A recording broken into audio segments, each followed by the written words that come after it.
December of 2019, I'd been homeless on the streets of Austin, Texas for 1 year. It's 2 a.m., 40 degrees outside, I'm wearing a tank top and shorts. I'm dope sick, I'm strung out on meth, and I'm sitting there freezing my ass off, and all of a sudden some random car pulls up in the middle of the street and stops. So this guy gets out of the car, walks up to me and goes, "Hey man, you cold?" And I'm like, "Yeah, hell yeah." So he pops his trunk, gets out this big fluffy quilt and hands it to me. Then looks at me and goes, "Hey man, when's the last time you ate? You hungry?" Been up a few days on meth, I'm starving. So I'm like, "Yeah, absolutely." Reaches into his pocket, gives me 20 bucks and says, "Here you go, man, God bless you." Then he walks back to his car. And as I'm sitting there blown away, before he gets in his car, he looks at me and goes, "Hey Spencer, God has a plan for your life, man." Then he gets in his car and drives off. And I'm sitting there, man, I got this quilt, I got 20 bucks. I'm like, damn, that was nice of that guy. Wait a minute, I didn't tell that dude my name. You never know who might show up when you need it the most.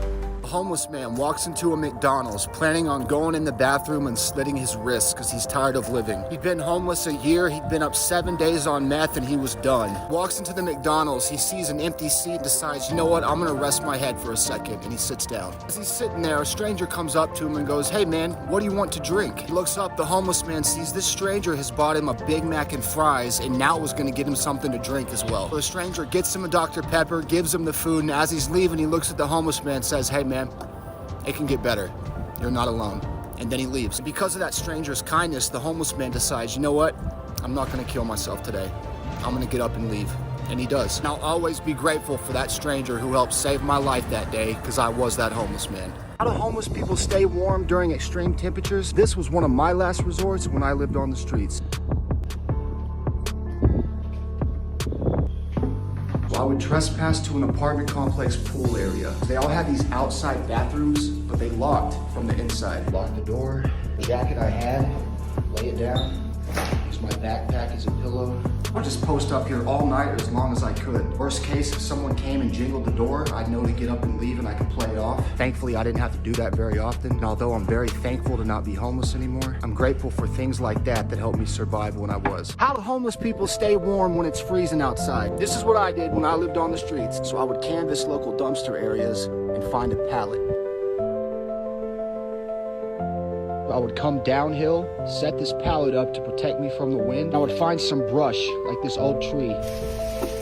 And I would set any brush I had up against the pallet to block the wind. And there I'd throw down my backpack, and I would just snuggle up. And believe it or not, even that little bit of protection from the wind makes a huge difference. But thankfully, I don't have to live that way anymore, and I'm very grateful for that. The entire 1 year I lived homeless on the streets, you know who showed up for me the most? It wasn't the church people who I grew up with, who had all the beautiful scriptures to quote. It wasn't my best friends I went to school with my whole life. It was the prostitute who let me stay in her hotel room for 7 days so I could detox from heroin so I wouldn't get jumped in an alleyway. It was the fellow homeless guy who gave me his only blanket so I didn't have to crawl up in a ditch to get warm. It was the drug dealer who looked at me and said, you know what, man, you're better than this. You can do so much better with your life. Get out of here. The world looks at them like they're outcasts and they have nothing to offer. But the truth is they were more real to me than most people I'd ever met. Your worth isn't determined by your circumstance. We all have something to give regardless of where we're at.